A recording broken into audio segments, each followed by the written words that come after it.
بسم الله الرحمن الرحيم.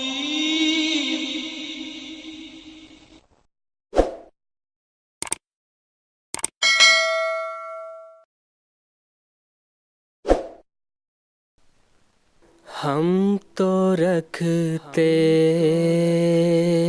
ہیں مسلمانوں کا دین، دل سے ہے خدا میں ختم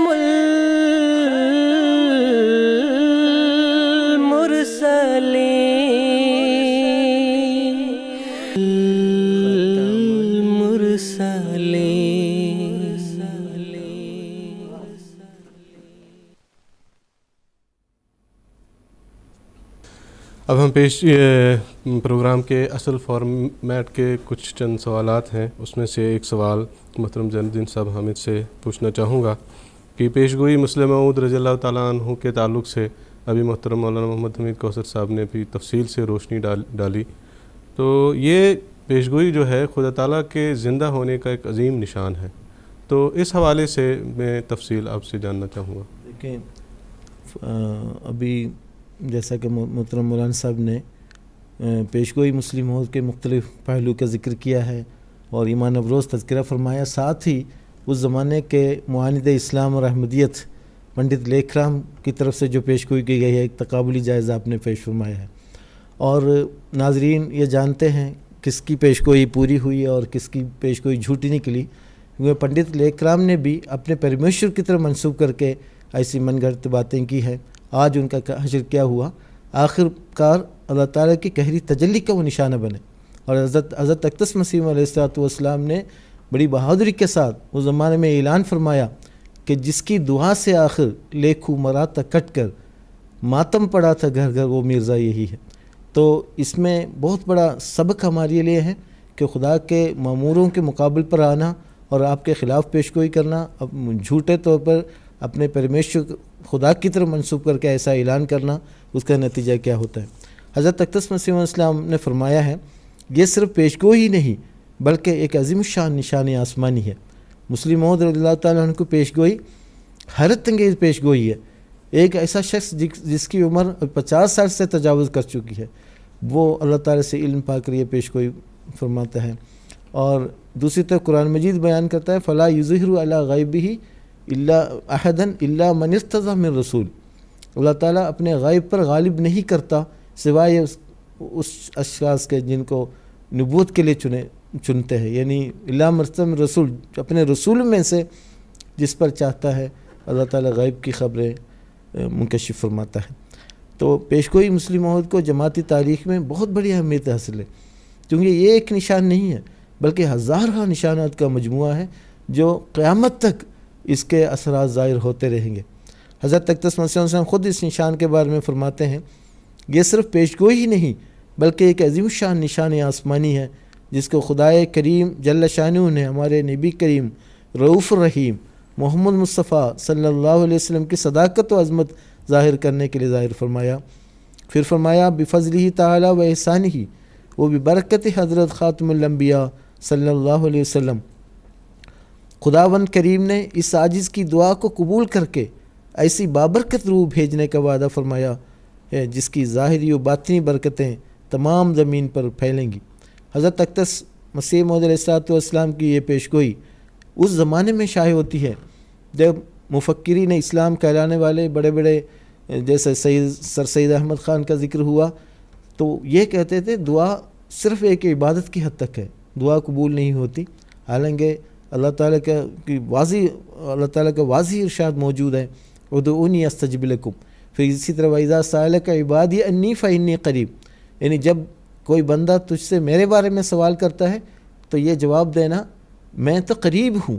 قریب ہونے کی نشانی بتائی اجیب دعوت الداعی اذا دعان، جب مجھے کوئی پکارتا ہے میں پکارنے والے کی دعا کو سنتا ہوں اور جواب دیتا ہوں۔ تو یہ مسلم موعود کی پیشگوئی آپ نے سنا ہے 52 سال تک خلافت کے عظیم شان مقام پر فائز ہو کر اسلام احمدیت کی وہ شاندار خدمات بجا لائی ہیں، تو رہتی دنیا تک لوگ ان کو یاد کرتے رہیں گے۔ میں حضرت خلیفہ مسلم موعود رضی اللہ عنہ کا ہی ایک اقتباس اس موقع کے لحاظ سے سنانا چاہتا ہوں، جو بہت ہی جامع ہے، تمام پہلوؤں پر حاوی ہے۔ حضور فرماتے ہیں خدا تعالیٰ کی صفت علیم جس شان اور جس جاہ و جلال کے ساتھ میرے ذریعے سے جلوہ گر ہوئی، اس کی مثال مجھے خلفاء کے زمرے میں اور کہیں نظر نہیں آتی۔ میں وہ تھا جس کو کل کا بچہ کہا جاتا تھا، میں وہ تھا جسے احمق اور نادان قرار دیا جاتا تھا، مگر عہدۂ خلافت کو سنبھالنے کے بعد اللہ تعالی نے مجھ پر قرآن علوم اتنی کثرت کے ساتھ کھولے کہ اب قیامت تک امت مسلمہ اس بات پر مجبور ہے کہ میری کتابوں کو پڑھے اور ان سے فائدہ اٹھائے۔ وہ کون سا اسلامی مسئلہ ہے جو اللہ تعالی نے میرے ذریعے اپنی تمام تفاصیل کے ساتھ نہیں کھولا؟ مسئلہ نبوت، مسئلہ کفر، مسئلہ خلافت، مسئلہ تقدیر، قرآنی ضروری امور کا انکشاف، اسلامی اقتصادیات، اسلامی سیاسات اور اسلامی معاشرت وغیرہ پر 1300 سال سے کوئی وسیع مضمون موجود نہیں تھا۔ مجھے خدا نے اس خدمت دین کی توفیق دی اور اللہ تعالی نے میرے ذریعے سے ہی ان مضامین کے متعلق قرآن کے معارف کھولے جن کو آج دوست دشمن سب نقل کر رہے ہیں۔ مجھے کوئی لاکھ گالیاں دے، مجھے لاکھ برا کہے، جو شخص اسلام کی تعلیم کو دنیا میں پھیلانے لگے گا اسے میرا خوشہ چین ہونا پڑے گا اور وہ میرے احسان سے کبھی باہر نہیں جا سکے گا، چاہے کوئی پیغامی ہو یا مصری۔ ان کی اولادیں جب بھی خدمت دین کا ارادہ کریں گی وہ اس بات پر مجبور ہوں گی کہ میری کتابیں پڑھیں اور ان سے فائدہ اٹھائیں، بلکہ میں بغیر فخر کے کہہ سکتا ہوں کہ اس بارے میں سب خلفاء سے زیادہ مواد میرے ذریعے جمع ہوا ہے اور ہو رہا ہے۔ بس یہ لوگ خواہ کچھ کہیں، خواہ کتنی بھی گالیاں دیں، ان کے دامن میں اگر قرآن کے علوم پڑھیں گے تو میرے ذریعے ہی، اور دنیا ان کو یہ کہنے پر مجبور ہوگی کہ اے نادانو، تمہاری جھولی میں جو کچھ بھرا ہے وہ تم نے اسی سے لیا ہے، پھر کس منہ سے اس کی مخالفت کر رہے ہو؟ کہ ایک وقت آئے گا کہیں گے تمام لوگ ملت کے اس فدائی پر رحمت خدا کرے۔ گویا پیشگوئی کے ایک ایک شک اللہ تعالیٰ نے اس رنگ میں پورا فرمایا اس شک کو کہ انسان بھرتے حیرت میں ڈوب جاتا ہے کہ نامساعد حالات میں، مخالفانہ ماحول میں کس طریقے سے آپ نے سن 1914 میں خلافت کے عظیم مقام پر فائز ہوئے، اور اس وقت خزانہ خالی تھا، لیکن آپ کی قائدانہ اور مدبرانہ صلاحیت تھی۔ کس طریقے سے اللہ تعالیٰ نے آپ کو توفیق دی، آپ جماعت کو مستحکم کیا اور ساری دنیا میں شہرت پا گئے پیشگوئی کے مطابق، اور اسلام احمدیت کا پیغام دنیا کے بیشتر حصے میں آپ کے زمانے میں پہنچا ہے۔